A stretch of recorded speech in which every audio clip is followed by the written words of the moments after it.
सबसे पहले तो मैं अवैस इकबाल भाई का नहायत ही मशकूर हूँ जो CEO वश न्यूज़ चैनल हैं।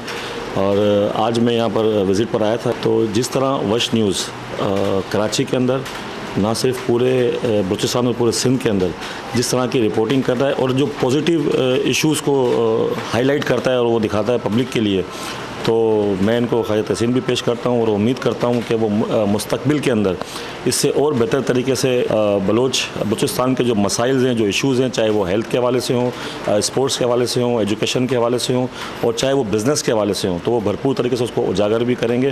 क्योंकि बलूचिस्तान में गवर्नमेंट जो है वो पाकिस्तान पीपल्स पार्टी की है और चेयरमैन बिलावल भुट्टो ज़रदारी साहब का विज़न ये है कि तमाम कौमों के लिए काम करना, बिलखसूस बलूचिस्तान के लिए ज़्यादा काम करने की ज़रूरत है। वहाँ पर इंफ्रास्ट्रक्चर्स की बहुत ज़्यादा काम करने की ज़रूरत है, वहाँ पे हेल्थ के हवाले से बहुत ज़्यादा काम करने की ज़रूरत है। और वो तब मुमकिन होगा कि जब बलूचिस्तान के जितने भी वहाँ की जो सियासी पार्टियाँ हैं, जो स्टेक होल्डर्स हैं, उन सबको एक पेज पर आना पड़ेगा। वो सब एक पेज पर जब आएंगे तो मिलकर बेहतर तरीके से बलोच कौम के लिए, बलूचिस्तान के लिए मिलकर काम कर सकते हैं। तो पाकिस्तान पीपल्स पार्टी हमेशा बलूचों के साथ रही है। वाहिद पाकिस्तान पीपल्स पार्टी है जो चारों सूबों की जंजीर है। तो बलोच कौम के हवाले से चेयरमैन बिलावल भुट्टो ज़रदारी साहब का क्लियर विजन है।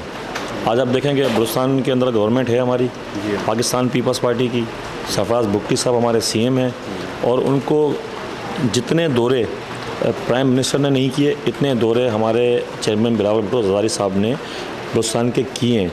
जो मसले मसाइल हैं, चाहे वो वकला कम्युनिटीज़ के हों, आम लोगों के हों, सरकारी लोगों के हों, तो कोशिश तो हम कर रहे हैं।